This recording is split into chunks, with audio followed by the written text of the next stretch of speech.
Olá, meus irmãos, mais uma vez estou passando aqui para terminarmos agora a nossa aula da EBD. Eu estou passando para dar algumas anotações sobre a lição 1 e a lição 1 da nossa revista aqui, a Igreja dos Gentios, da chamada missionária Consolidação do Evangelho entre os Povos. A lição 1 é essencialmente o chamado para os gentios, né? E o texto-chave da lição é o texto de Atos, capítulo 13, versículo 12.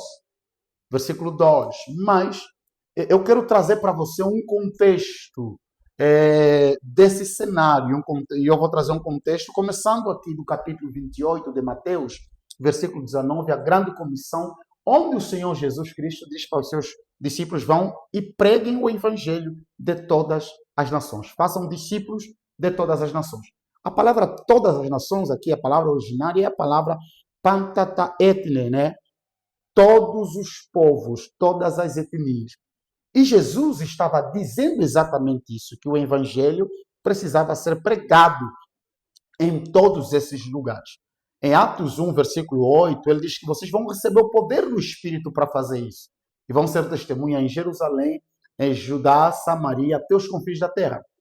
Mas quando nós começamos a ver o cenário em Atos dos Apóstolos a se desenrolar, eu tenho uma impressão de que os discípulos não terão compreendido de forma correta aquilo que Jesus transmitiu.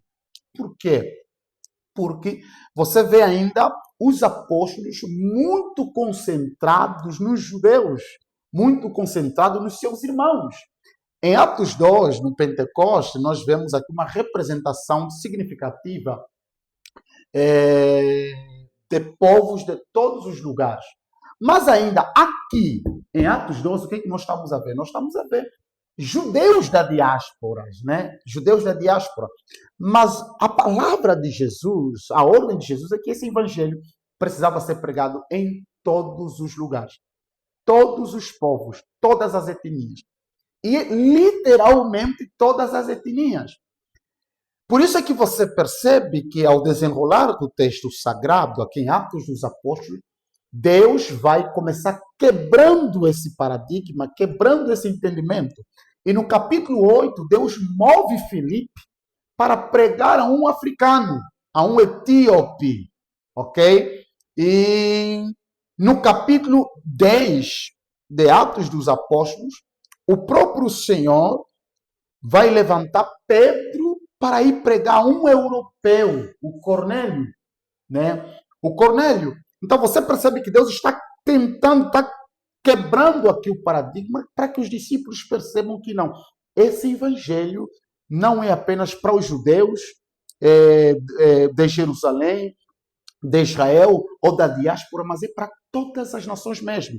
Por isso é que um capítulo antes, no capítulo 9, Deus levanta Paulo e Paulo tem uma missão específica. Qual a missão específica de Paulo?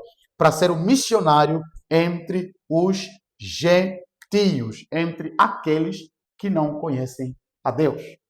E o que você percebe aqui, meus irmãos? Você percebe que Deus está quebrando, está trabalhando na visão dos discípulos para que entendam de fato que o evangelho é para todas as nações.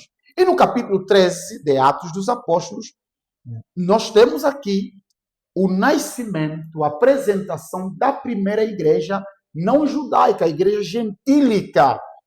E o que o texto bíblico diz? O texto bíblico diz que a igreja estava em oração e o Espírito Santo falou: separai para mim Paulo e Barnabé para a obra que eu tenho preparado. Então, Paulo, esse apóstolo que foi chamado para ser apóstolo dos gentios, Deus chamou ele exatamente para quebrar a bolha, para ir além de onde os discípulos, os outros apóstolos estavam indo.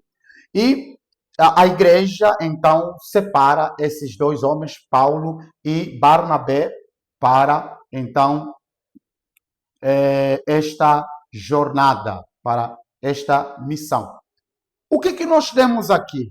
Nós temos uma igreja que se move na direção do Espírito Santo. Não existe missão sem o Espírito Santo.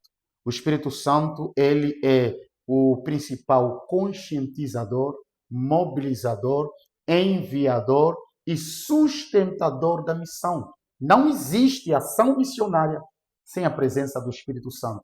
Afinal de contas, é Ele quem o Senhor Jesus Cristo deixou para que ficasse conosco e nós caminhássemos com Ele a fim de espalhar a sua glória por todas as nações. Portanto, os atos que acontecem aqui na igreja, as ações que acontecem aqui, o movimento que está sendo feito aqui é o movimento do Espírito através dos apóstolos. Então, algo interessante aqui, meus irmãos, é a oração. A igreja estava a orar. Não existe missão sem a oração. Nós precisamos da oração. A oração não é apenas uma estratégia na missão. A obra de Deus é uma obra espiritual e nós precisamos de uma vida de oração. A oração vem antes, a oração vem durante, a oração vem depois da missão. Nós não podemos fazer a missão.